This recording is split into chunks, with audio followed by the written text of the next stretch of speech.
Okay, this is Jeffrey Geisner. I'm the founder of the Jewish Culture and Holocaust Remembrance Group. I am honored to bring to our podcast, Obligations of Memory, Ursula Duba. And Ursula, I'm going to ask you a series of questions and we'll have a good friendly chat. So I want to start our podcast discussion with you about a little bit about, can you tell us a little bit what you did, how you were during the war years? I don't remember that much about the war, except that there was a lot of bombing, and we lived in an underground bomb shelter for a while after the end of the war. My father was a staunch, passionate anti-Hitler person and avoided the draft, and he had made precautions. He had made preparations for us to be in hiding, more or less. I remember I was 6.5 years old at the end of World War II, and I remember the Americans coming in to liberate us. It was a year of a day of absolute excitement and joy. And there were rubbles all over the place. I still remember playing in the ruins with my siblings and with my friends at school. But eventually everything was normalized. We rebuilt Germany at a breakneck speed. Then I went to school, of course, and that was a miserable experience because for some reason that I still don't understand, my elementary school teacher hated me with a passion. But I was destined to go on to higher education. So at age 10, I had to pass an exam to be allowed into an elite academic school, which I passed, even though my teacher had projected that I would fail the test, but I didn't. And in that school, all the teachers were fairly older. They were all past retirement age because there was such a shortage of teachers, because a lot of the teachers, of course, had been drafted. In consequence, all these teachers were post-Nazi teachers, if there was anything as past-Nazi. I started off learning English. The second year, I added French to it, and the third year, I added Latin. So I had a very academically elite education, but I learned very little about the 20th century. As a matter of fact, we spent 3 years learning about the Greeks and Romans, the next 3 years about the Middle Ages. And shortly before graduation, my teacher, I still remember it like it was yesterday, congratulated us for having passed all the courses. We never touched the 20th century, except to say that World War I started in 14 and ended in 18. And World War II started in 33 and ended in 45. And that was all I learned about the 20th century, and not a single word about the Hitler regime. So let me ask you, when the Holocaust was over and the war ended, how did you personally move from that period into what I call from the darkness of the Shoah into the light? I had an aunt in Antwerp, and she invited me to come and visit. It's not that far from Cologne, probably just 150 miles. And so she invited me to come, and she introduced me to a neighbor's girl who had a boyfriend, and I was enlisted as a blind date for the evening, which I found very exciting. It was my first blind date. And we went dancing, and we had a lovely time. And at a certain point, this young man asked me what I thought of Auschwitz. And I thought he meant Austerlitz, and sort of casually said, I don't really care that much about Napoleon on his battles, which of course shocked him. So we sat down, and he gave me a rundown about Auschwitz, which shocked me to the bones. So then I went back to Germany, went to the libraries. Was he Jewish? He was Jewish, yes, he was a Jewish boy, which I had no idea what a Jew was either. I mean, what I had learned at school about the Jews was that they were an ancient people living in a distant land in a long time, 1,000 years ago or 2,000 years ago, and had killed Jesus. That was my knowledge of the Jews. So being sort of a curious person, I went to the libraries and took out books about the Holocaust and was absolutely devastated. I was shocked. And my parents were not too happy about all of a sudden being confronted by me about, why didn't you ever tell me about this? Well, to make a long story short, I traipsed off to the Israeli mission in Cologne and wanted to get some information about the country Israel. And eventually, a couple of years later, I was able to sign up for a kibbutz ulpan in Israel. But before that, I prepared myself for learning a little bit of Hebrew, and I'd signed up for a class at the JCC in Cologne and learned a little bit of Hebrew, just the basics, and met my later husband, who had his own interesting story. He was of German, Romanian descent, born in Iran, and he was sent to Germany by his parents to become a civil engineer, so he was a student.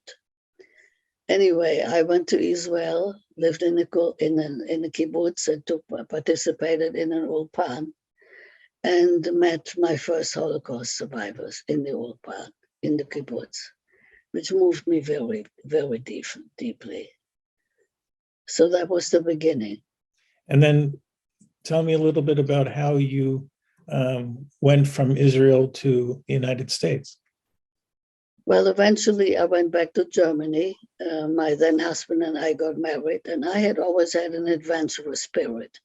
I had read a lot of American literature, and especially Mark Twain.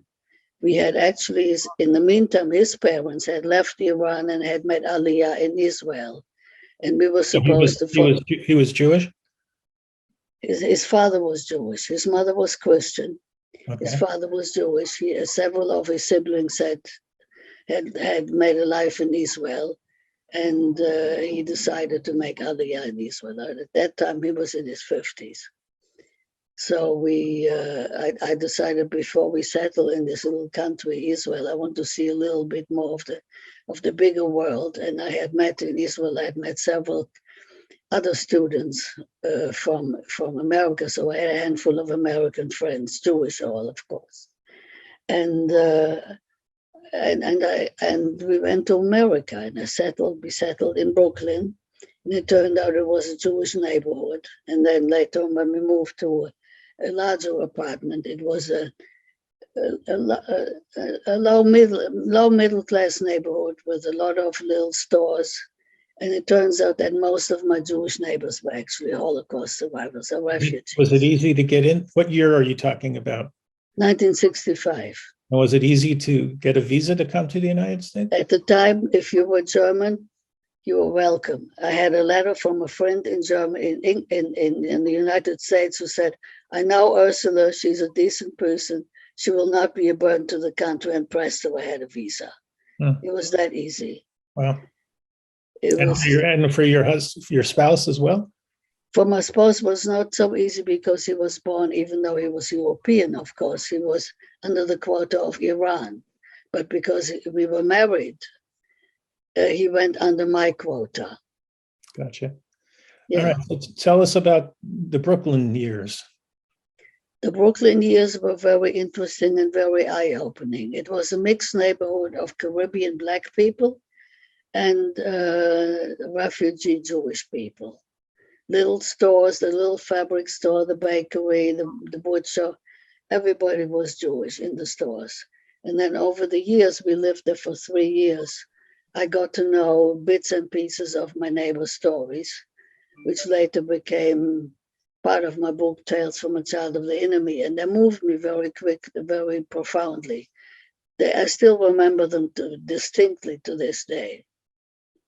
So why don't you share what you're wearing? Because I think that's a big part of your life as well. Just pick it up so we can see it on camera. There we go. And maybe you tell us a little bit about it. Yeah, my maternal grandfather was a goldsmith.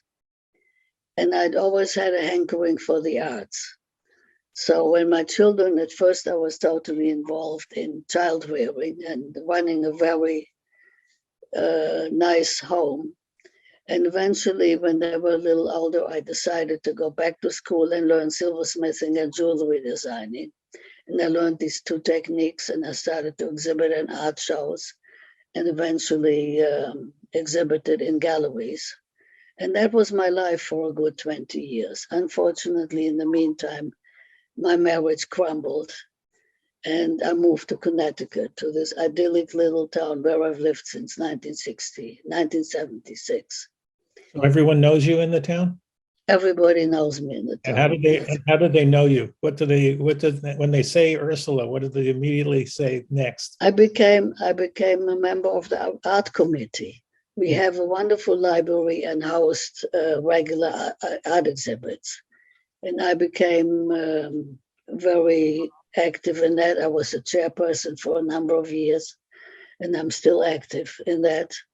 When after I came back from Russia, I invited a bunch of Russians, fantastic artists who I met there, to come over and exhibit their art at this library. And we had a fantastic exhibit. So I've always been very involved in this little town, which counts all of 1,500 people. It's really tiny. Yeah, small. So tell me a little bit more about how you got into writing. I mean, what was the impetus to get you to start writing? Obviously, you started writing late in your career. You spent 20 years in silversmithing. So what was the transition like? I have always been a secret writer. And I always also wanted to become a writer, but I didn't quite know what format I was going to use. And eventually I decided on the format of storytelling in poet forms. And in the late 80s, I collected this entire collection. I actually read some of these stories in Russian, which my interpreter translated. And I read my stories in various poetry meetings, and they had a very good resonance. So I finished the whole collection. I printed it myself first, and it had such good resonance that it was picked up by Penguin Publishing House. And the rest is history. Mm-hmm. And so how did you formulate moving into poetry, but in relationship to the poetry you're writing now, which is very Holocaust-centric? Well, the stories that I heard from my neighbors in Brooklyn were the impetus, of course. The very first story I read was the baker story, who had a number on his arm. And from there it evolved. So these stories haunted me for decades. I had to write them down. And then I had also met several second-generation Holocaust survivors. So after the publication of the book in 1998, 97 and 98, I decided to collect stories of two Gs, and I went to Israel, to Germany, and then traveled all over the United States to interview second-generation Holocaust survivors, because I had picked up a resonance in their stories. And that became my book, Inherited Pain and Defective Genes. I did the same with Germans who were born after 1945. So when you say it resonated, something in the two Gs, I'm a 2G. So what do you sense is the bond that you picked up, the resonance that you're talking about? Well, their lives were, of course, profoundly impacted by the lives of their parents. And I felt that legacy had to be addressed. I felt compelled to write about that. Mm-hmm. There was very often, they were extremely accomplished, but there was also a lot of pain. And whereas the Holocaust survivors were more able to talk about their pain, the two Gs felt that compared to their parents' pain, there was nothing for them to complain about. But of course, they carry the pain in their genes. Mm-hmm. That's so true, even for me, I can say. And we've known each other for quite some time now. So when you tell me a little about your children. Well, I have two daughters born 68 and 66 and 68, and they're very lovely girls. And do they have professions? Yes, one is an administrator and the other one is an attorney, and she specializes in labor law. Mhm. Actually employment law. She helps people who get cheated out of at their workplace. Nice. She does a great job. And you said you have 2 or 3 children? 2 children, 2 daughters. And then grandchildren you have? I have 3 grandchildren, age 14, 16, and 18, and they're all wonderful. And where are your children living? Are they near you or they're all over? I have one, my younger daughter lives near me in Westchester, New York, and the other one lives in Tampa. And because of the pandemic, of course, I haven't seen them, the ones in Florida, but I'm looking forward to being able to travel there and see them again. Well, it's opening up. So when are you going? Well, I have to wait a little longer.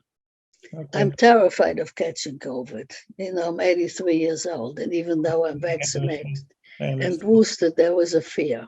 I actually got 2 boosters now. So if you haven't had your second booster, I would recommend it. I will. It's on my list. So my next question for you is, you're busy.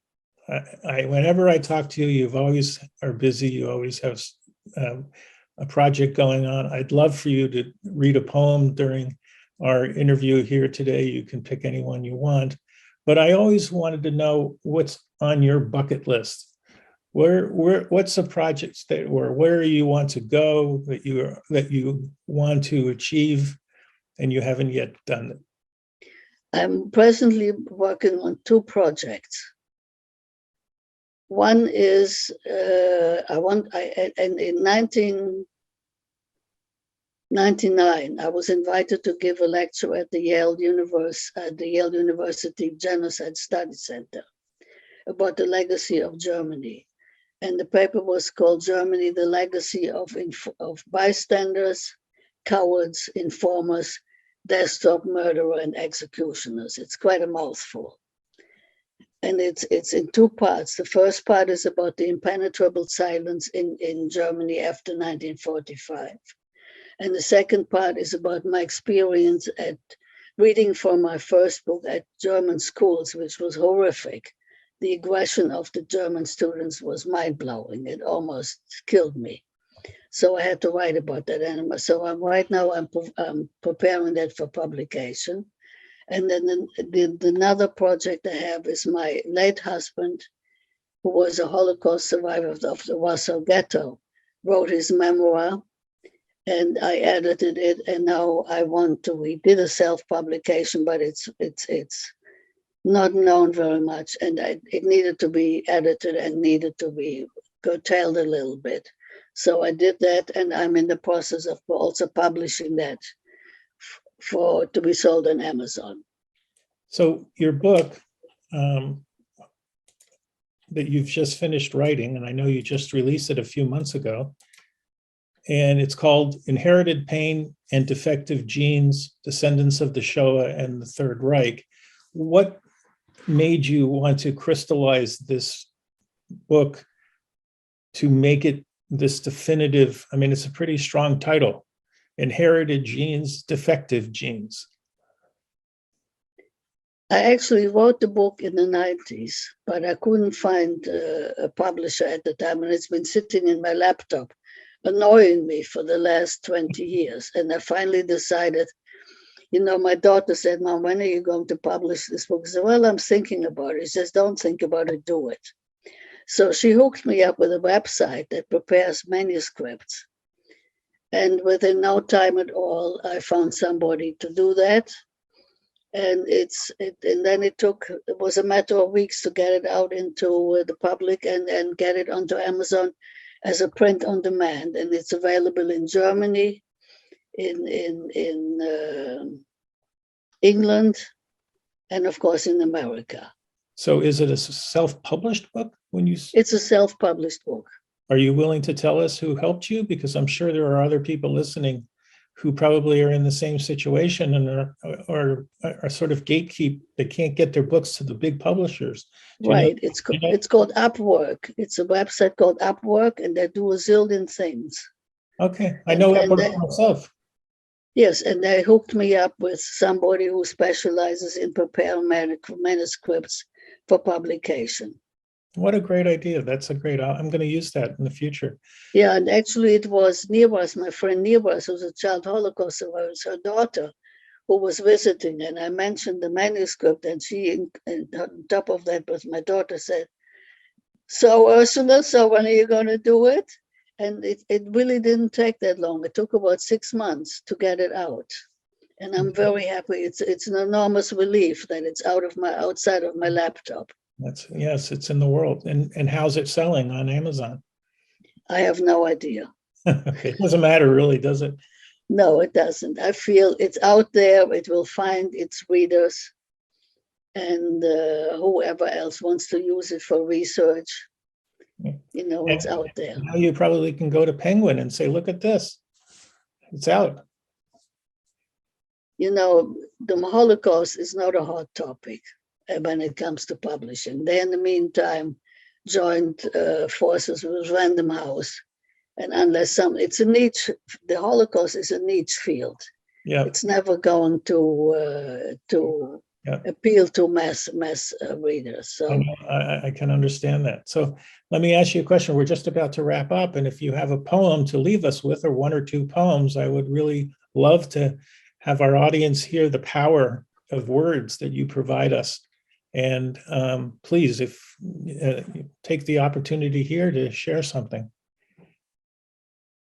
I'm going to read Family Portraits. By the way, may I ask you whether you've gotten a copy of that book? I have it, yes. Okay. Have you had a chance to dip into it? I am. And every time I dip in, I have to close my eyes and start to weep. Yeah.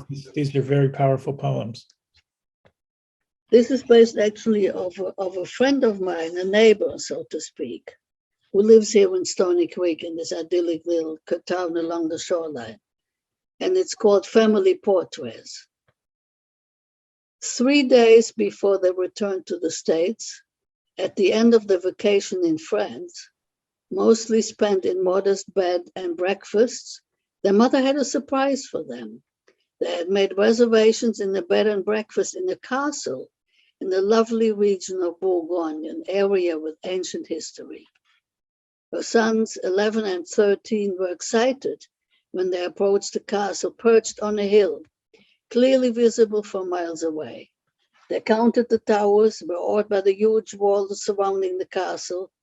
They were shown 2 rooms in a separate wing of the castle, now used for paying guests, and were told dinner would be served at 7. After unpacking and taking showers, they went down for dinner, were surprised to meet the Count and his pretty wife serving them dinner. Times were hard, he said. He had studied architecture at the Sorbonne and had been partner in an architecture firm in Paris. But when his father died, he had honored his promise and had taken over the responsibility of the family castle.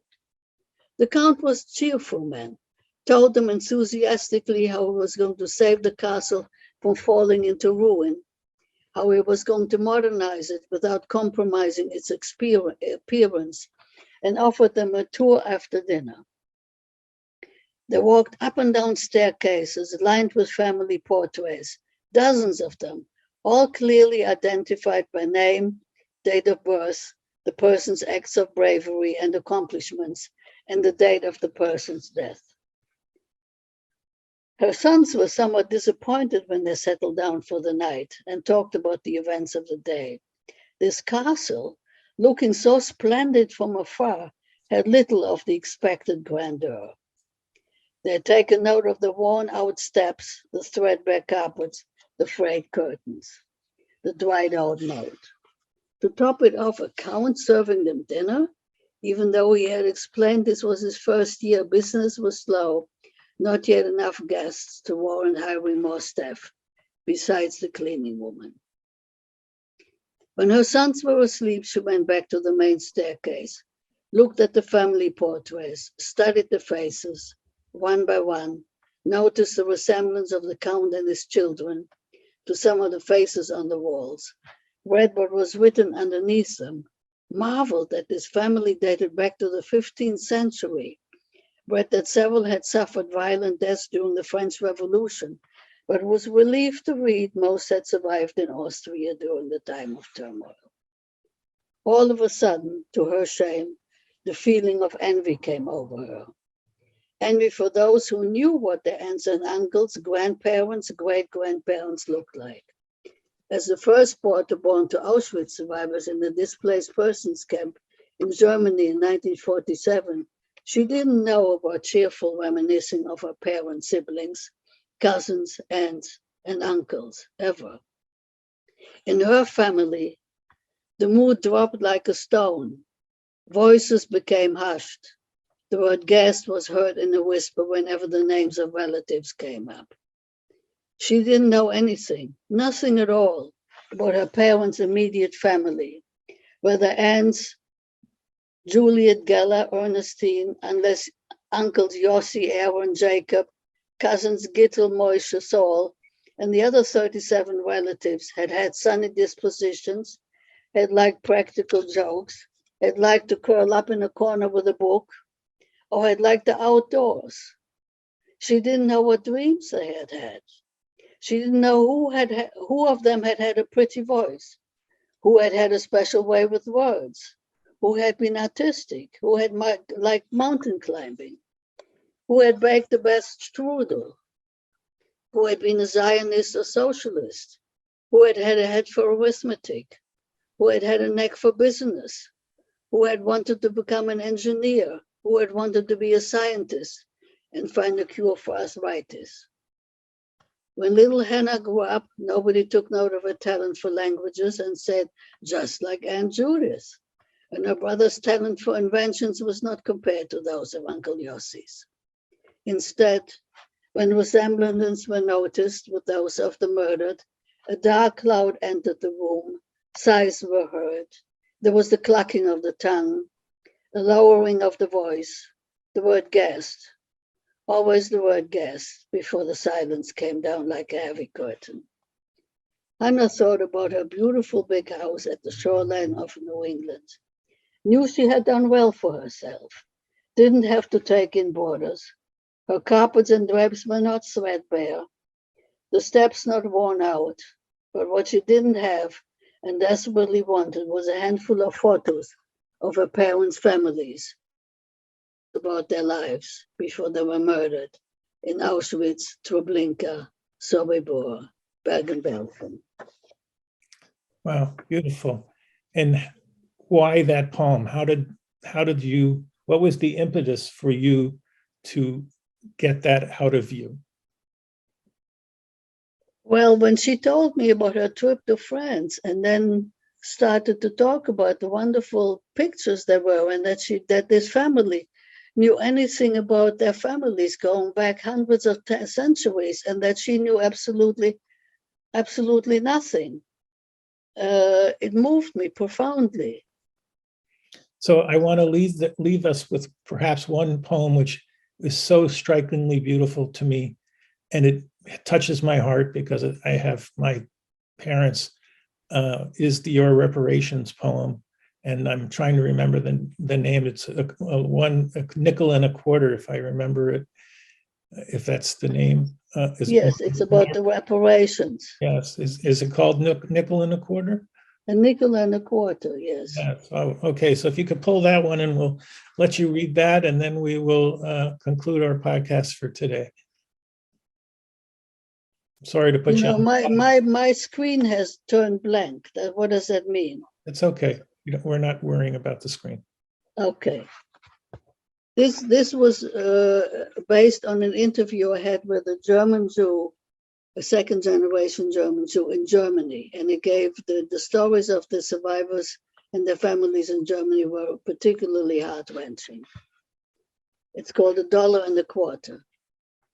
During a recent visit to Berlin, Herbert tells me both his parents were Holocaust survivors, had been born in Berlin, as were both of his grandparents, whom he never met, and their parents before them, going back to the 17th century.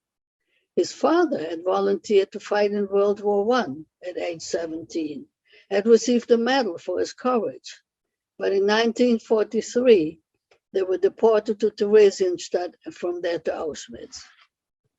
When they filed applications for reparations in the 50s, They were awarded $1.25 per day for wrongful imprisonment, which amounted to less than $2,000 for the two of them.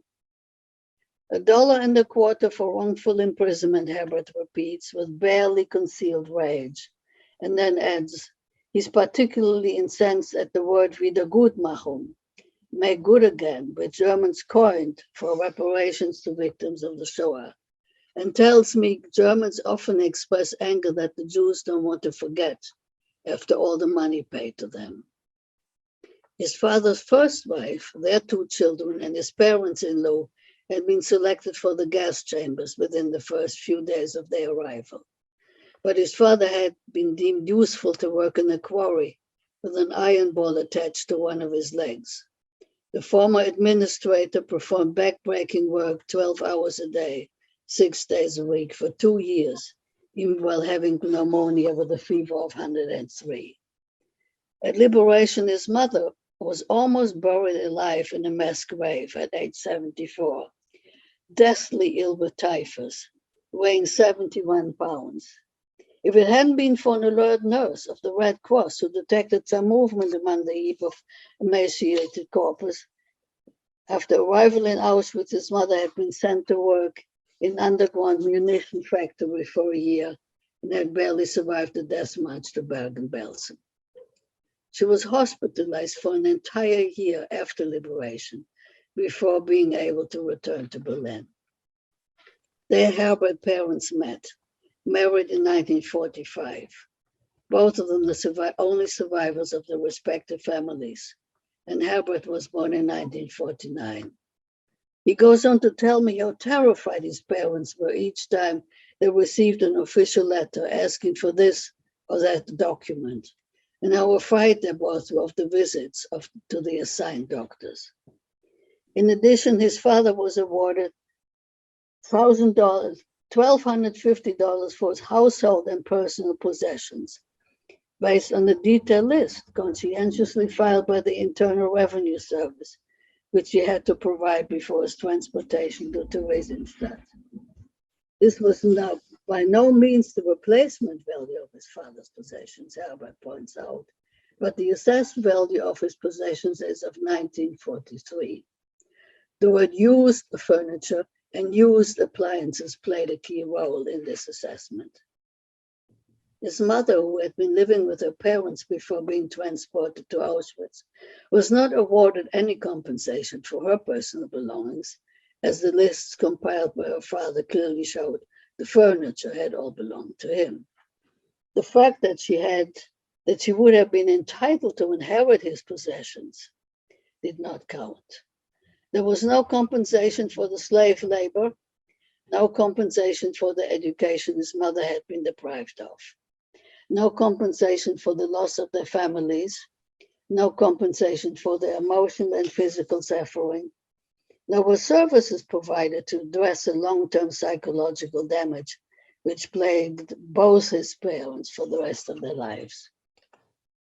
Then there were the required visits to assigned doctors who were to assess their physical disability in order to qualify for a small pension. Eventually, Herbert's father was declared unable to work, but his mother's disability was assessed at 0 until she succeeded to be examined by a different doctor who assessed her disability at 70%. To this day, Herbert wonders what the physician who refused to recognize his mother's disabilities had done during the Nazi regime, and what those civil servants did during the 1,000-year Reich, who processed the victims' applications for reparation of the losses and suffering caused by fellow Germans.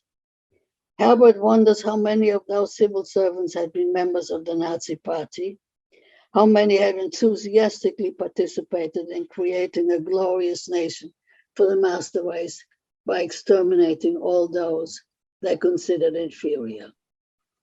How many of those had previously compiled lists of those who were gypsies, quarter Jews, half Jews, full Jews. $1.25 per day for wrongful imprisonment, Herbert keeps saying to me on that fine spring day in Berlin. $1.25. And you've been listening to Ursula Duba on the Obligations of Memory podcast. And Ursula, I want to thank you, from the bottom of my heart, for sitting in with me, taking some questions, letting us all know about you. Ursula has written a new book. It's called Inherited Pain and Defective Genes, Descendants of the Shoah and the Third Reich, and it's available now on Amazon. And for that, I want to again thank you, and we will see you next time. Bye now. Bye-bye.